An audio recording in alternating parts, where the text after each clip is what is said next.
திருச்செந்தூர் முருகன் கோவிலுக்கு சுவாமி தரிசனம் செய்ய வந்த நடிகை ரோஜா தனது அருகில் நின்று செல்ஃபி எடுக்க முயன்ற தூய்மை பணியாளர்களை தள்ளி நிற்க கூறி சைகை காட்டிய காட்சிகள் சமூக வலைதளங்களில் விமர்சனத்திற்கு உள்ளாகியுள்ளது.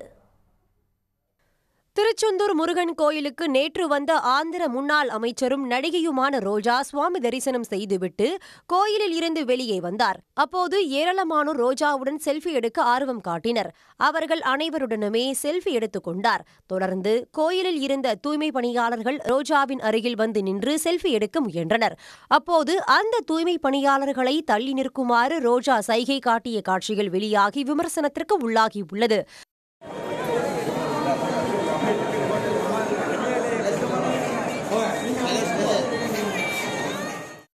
அரசியல்வாதியாகவும் முன்னாள் அமைச்சராக இருந்த போதும் ரோஜாவிடமிருந்து இதுபோன்ற செயலை எதிர்பார்க்கவில்லை என பலரும் கருத்து தெரிவித்துள்ளனர். உடனுக்குடன் செய்திகளை தெரிந்து கொள்ள சன் நியூஸ் பெல் ஐகானை கிளிக் பண்ணுங்க.